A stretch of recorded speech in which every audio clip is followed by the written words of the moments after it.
If you are getting your team blown apart right now, it's a reflection of you as a leader. And if your team is coming together right now, it's also a reflection of you as a leader. Salon owners are some of the most amazing people on planet Earth. The only problem is sometimes their hearts are so big and they give so much of themselves to their staff and guests that it creates unintended consequences.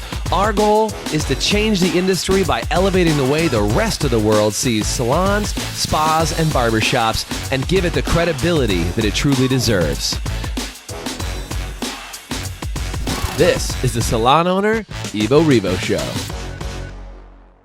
What's going on, everybody? It's Jason Everett from the High Performance Salon Academy. Hope you're doing incredibly well. Lots of big stuff on deck for you on the show today. Today is an interesting time in the world. In fact, if you are watching right now, then lots of the country is still on a level of lockdown like we've never seen before in history. So be prepared. We've got some cool things to talk about on that today.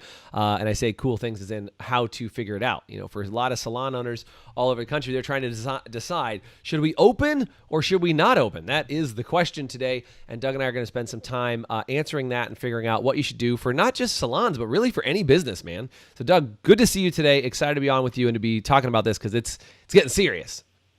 Yeah, I mean it's crunch time now. You got to make decisions one way or the other. I don't think there's really a right and wrong decision. There's your decision. Yeah, I think that's kind of thing. Everybody's trying to fit in. One size doesn't fit all here at all. I think you got to look at what's right in your situation. That's right. And do me a favor, you guys. We're going to be talking about this. If you're in with us live and in real time, do me a favor and say with you live. Want to make sure everything's rocking and rolling. You guys can hear us and all those good things. So do me a favor and say with you live. And if you're listening on the podcast, look, this is the deal. No matter what's going on and no matter what time you're listening to this podcast, I think it's important for you to really understand this difference between there's not a right and wrong. And I think I learned something from Robert Kiyosaki a long time ago is there's not a right answer and a wrong answer. There's just the answer that just says what works and what doesn't work. And I don't mean to get super political on this show because this is not a political deal that we're trying to take a stance here on what you should do or fight your government or any of that other stuff, even though we are called the Salon Owner Evolution Revolution. So, there's some revolution in there. But I think really the idea is that really trying to make sure that you understand that this is not a cookie cutter situation. I shared a post on Doug. I don't know if you saw it. I might pull it up while we're talking here, but I shared a post yesterday. There was a cut and paste post from somebody else that just talked about, look, some people are going to decide to reopen. Give them some grace. Some people are going to decide to say closed. Give them some grace. Some people are going to decide to stay in their homes for another 6 weeks. Some people are going to try and figure out how to go outside. There's going to be people who are protesting. There's people who are not.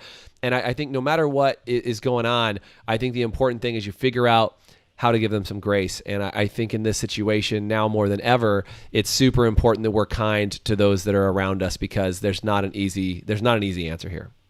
Yeah, I mean it's not a time to be attacking other people for their. I mean, everybody's situation's different. Who you're around, who you have to be around, right?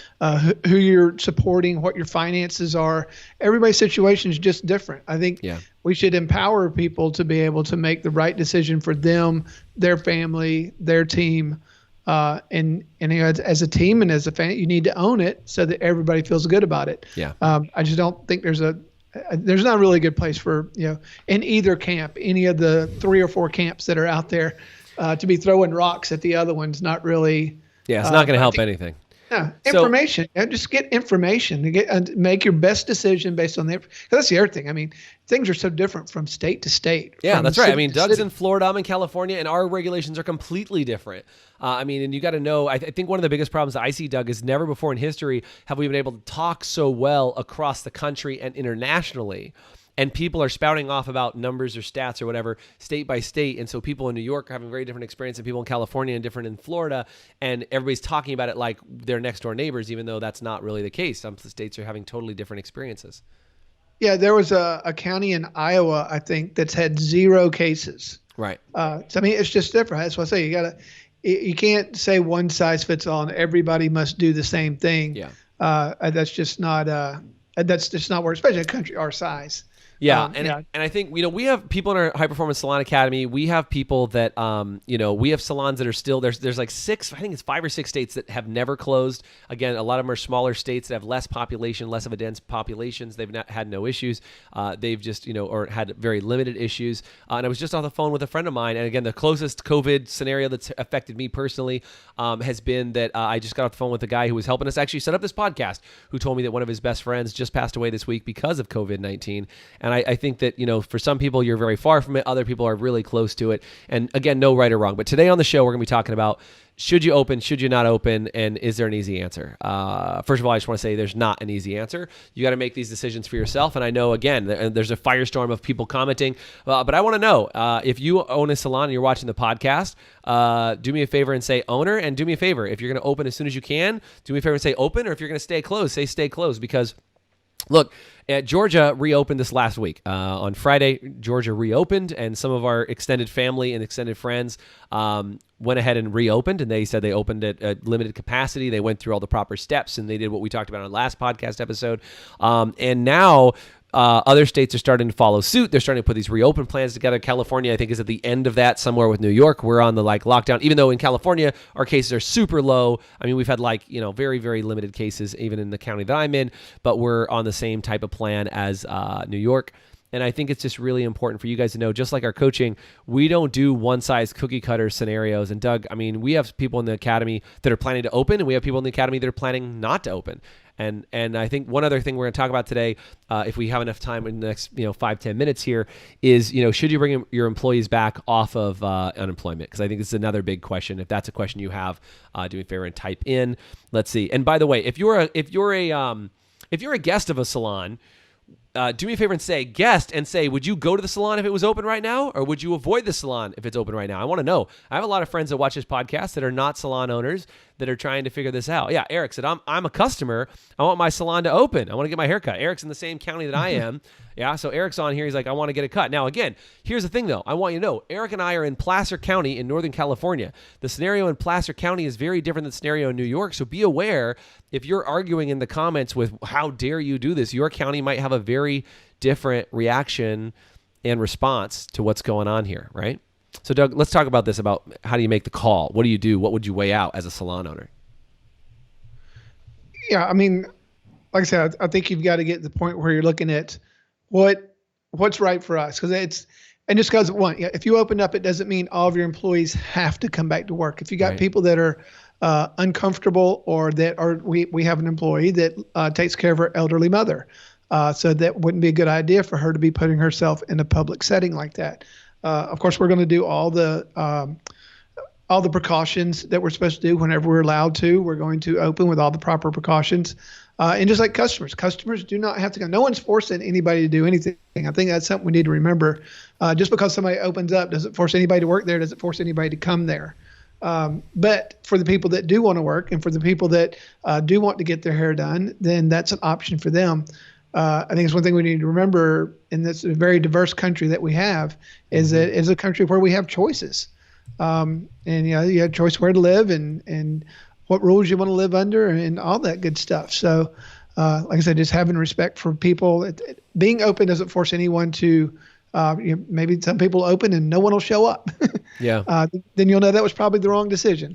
Yeah. And I think, this is a really important thing, is it goes back to the shaming. I think there's a lot of people that are saying how dare you be open? Everybody needs to be on lockdown. I think you got to remember, especially here in the United States, we're a country founded on, the availability to make certain choices. And again, you probably could guess where I stand on this whole process, is that I would choose to have the freedom to decide in this scenario. And again, that's not right or wrong. If you choose to be open or you choose to be closed, again, I think it's really important for you to just be aware of what those decisions are.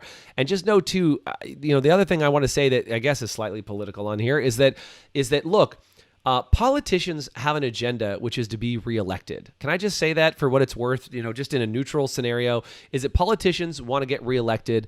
that's how they sit. Business owners want to take care of the families that are in their businesses. Individuals want to take care of their families. Remember, all of us, myself included, I have an agenda. I want you to watch the show again. So, we're going to talk about the hot topic that's going on today. I want you to watch the show. I have my own agenda. And I think for all of us to realize that people are operating from their own agenda, and the more you look at what's being fed to you, the news, for example, has their own agenda. They want you to watch the news again. So, they're going to use whatever tactic it takes for them to get your attention, to get you to come back and watch the news. So just keep that in mind as you're trying to figure out what your decision is and what's going on. There is kind of this like police state idea of like, no, everybody needs to follow directions, get in line and do what they're told and do how that operates. And I think if you look at just from the standpoint of how at least in the United States, like how we operate, that's not how in a traditional environment we've been able to come from and say that's how we're going to be operating. Yeah.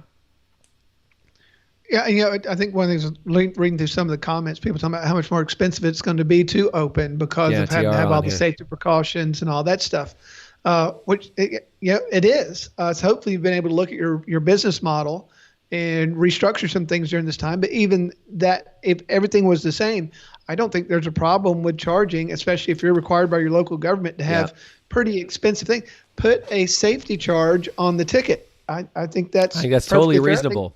And by the way, most people are going to understand that. Yeah, Eric, who's on here, wants to go back to the salon. Even if he was paying a $22 haircut, I'm pretty confident, Eric, you have to, if you're still on, or anybody else that's a consumer that's on the line right now, if you were like, I had a $22 haircut and has a $20 service charge, as long as you tell the customer in advance that there's going to be that charge and they can make the decision to still come in. We were just talking about your reopen plan. I was just on Sam Via's show. Props to Sam Via, Andrew Carruthers for having me on last week. Is that it really makes a big difference when they know what's going on. I think what the biggest problem is with reopening is how are you managing your guests' expectations of what's going on? We talked about not discounting and not preventing people from, coming in and getting, trying to get deals right now because we're like, I'm going to have to drop my prices to get people through the door. And I think more than anything, again, as we talk about this on the podcast today, is that this is really important that you make your decision based on the information that you have along with your state and local government. I mean, Doug, we saw that article this week where the gal there was two interesting articles that came up this week. I'll see if I can find them because I think I sent them over to you. But there was a gal in Texas who refused to close her salon. And so she's getting, citations and all this stuff. Look, we're not saying make your own choice. And if you want to go to jail for doing it, go ahead. Yeah. Salon owner. This is the article. Let's see if I can pull it up. I love this because this is all floating around the internet here, right?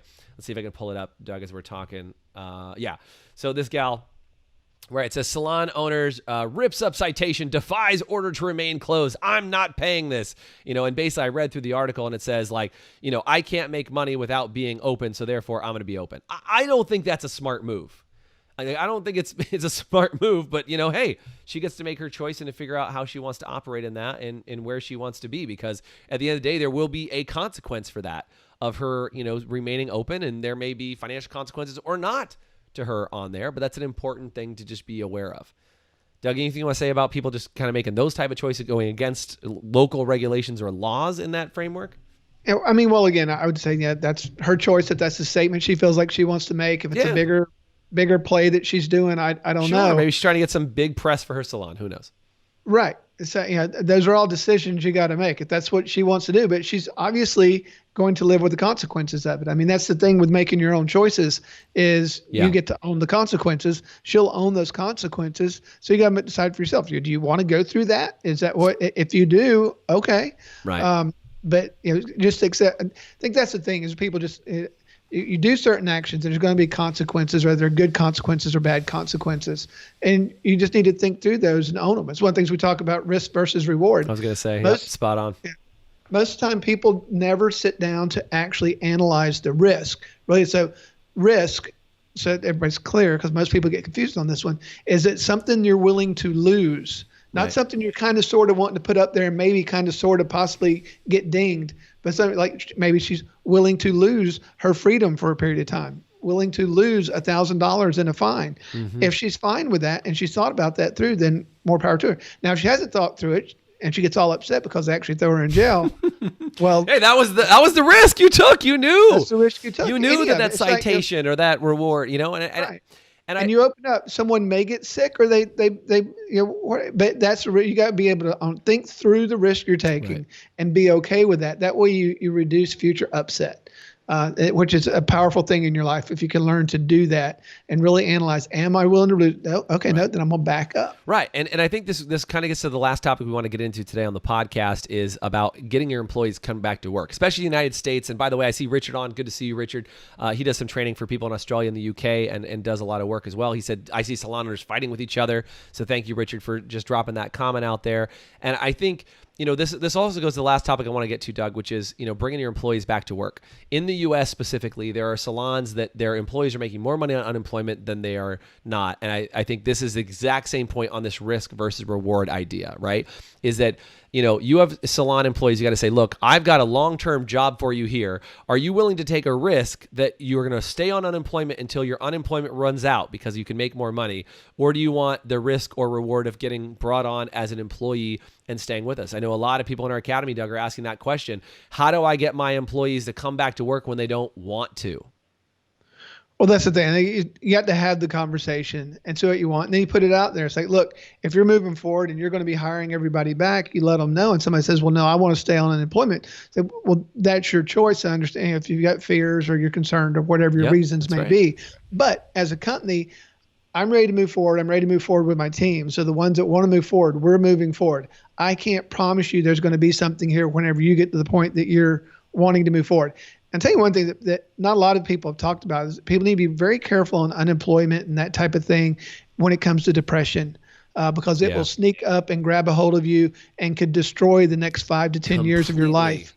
Just mental depression is what you're talking about, right? Yes. And I think, I was having conversation with people even, yesterday about this, about being at home. And I just really underestimated how hard it is to separate work and home and all these other things. And, we had this conversation. Hopefully it's okay to bring this up. I'm not mentioning names here, but they were like, well, I'm saving the money from not driving to work every day. And I'm like, how much money are you really saving? Like $5?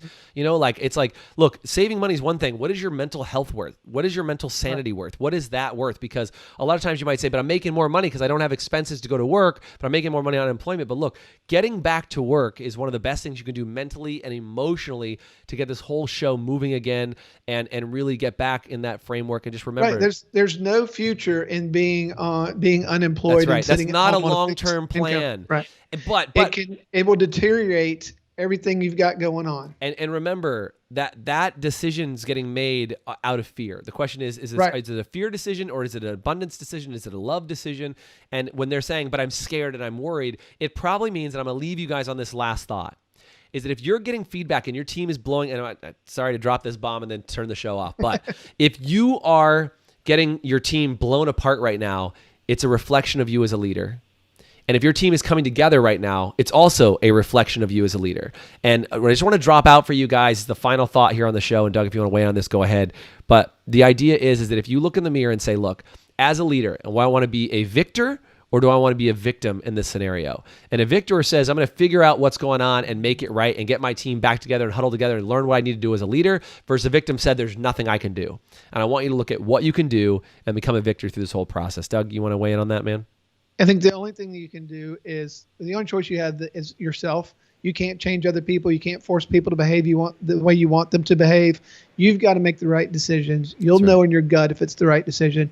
Move forward with it. Trust yourself, but don't worry about changing other people. Worry about leading, and the only one you can change is yourself. So work on that one first, and then everything else fall in place. That's right. So guys, do me a favor. If you like today's podcast, like, share, comment, or leave us a rating. You can also go online to highperformancesalon.com, check out more information about what we do as an academy and how you can get help. Tons of free resources on all the social media at High Performance Salon. It has been my pleasure hanging out with you today, Doug. Look for more podcasts on all the podcast platforms, and we can't wait to see you another day. All right. Bye, guys, for now. Later, guys.